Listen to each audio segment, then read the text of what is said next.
I tell you the truth, not everything that was hidden was evil, and not everything revealed was holy. There are writings that breathe fire, and there are silences that choke the soul. And among the whispers you were warned not to hear stands a book that frightened the powerful, not because it lied, but because it remembered too much. A woman once came to me at dusk, carrying water she did not need. Her hands trembled, not from the weight of the jar, but from the weight of a story she had been told to forget. She had been taught that obedience meant shrinking, that holiness meant silence, that truth was only what men in high seats approved. Her eyes asked me a question her mouth was afraid to speak. Why does it feel like God knows more than we are allowed to know? Hear me now. Truth does not fear light. Power fears it. There were writings among my people that spoke of time not as chains but as circles, of women not as footnotes but as keepers of covenant, of creation not as a single moment lost in dust but as a rhythm, weeks within weeks, generations counted with care. These writings remembered angels who fell not because women tempted them, but because pride rotted their wisdom. They remembered that corruption does not begin in the body. It begins in the heart that believes itself untouchable, and that memory unsettled kingdoms. You have heard it called forbidden, banned, erased. Do not be distracted by the word. Nothing is truly erased when the truth lives in the hunger of the oppressed. The question is not why a book was pushed aside. The question is why certain voices are always the first to be silenced. I have watched women carry revelation in their bodies and be told it was too dangerous to trust them. I have watched daughters dream with fire and be warned that fire was not for their hands. I have watched mothers count days and seasons, sensing the holiness of cycles, while scribes mocked what they could not control. They feared a knowledge that said, time belongs to God, not to empires. They feared a knowledge that said, purity is not about control, but alignment. They feared a knowledge that said, heaven watches injustice closely and records it carefully. Because when people know that their suffering is seen, they stop bowing to lies. There was a girl, young, fierce, brilliant, who grew up believing she was too much, too loud when she spoke truth, too emotional when she wept for what was broken, too strong when she refused to be small. She was told that faith meant endurance without protest. But inside her burned a question that would not die. If God is just, why does the system reward cruelty?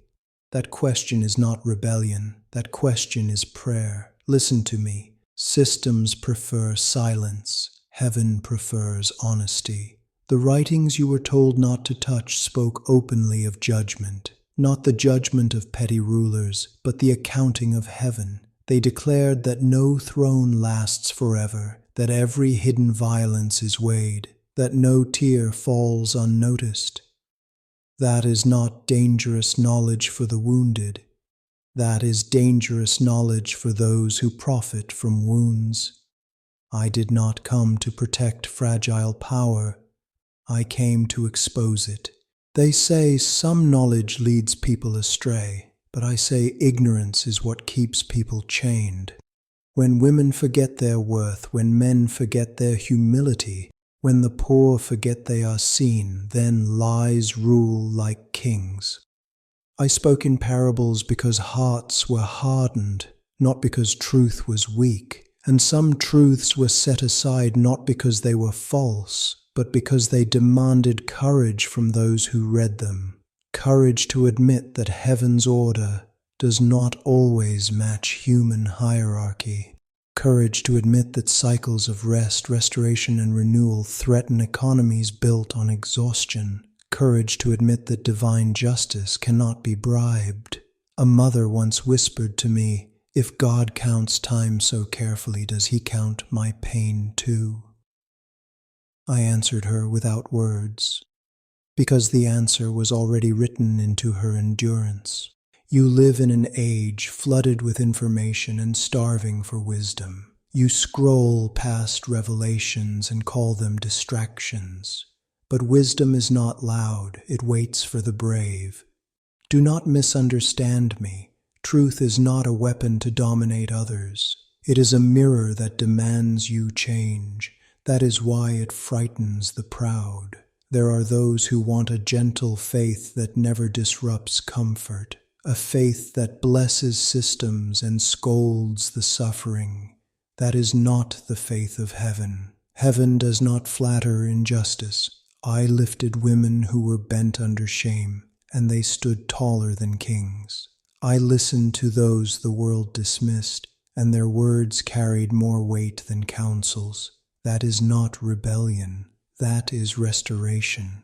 You ask why certain knowledge was pushed away. I answer you plainly, because it reminded people that God is not owned, not by institutions, not by traditions, not by fear, and especially not by those who silence feminine strength and call it holiness.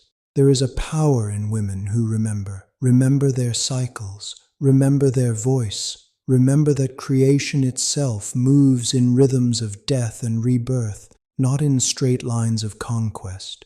When women rise in truth, empires tremble, not because women seek domination, but because truth refuses submission.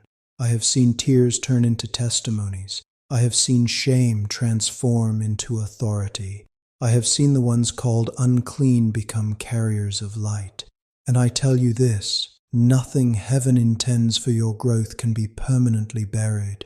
You do not need to chase forbidden words to find God. You need courage to face the truth already stirring within you. Courage to ask why. Courage to listen beyond what is comfortable. Courage to trust that your hunger for justice is holy. If you have been told to shrink, stand taller. If you have been told to be quiet, speak with wisdom and fire. If you have been told that truth is dangerous, remember, chains fear keys. The kingdom I speak of does not hide behind censorship. It moves through hearts that refuse to be owned. It grows wherever people choose light over comfort, justice over control, love over fear. And the light has never been afraid of what you might discover when you finally open your eyes.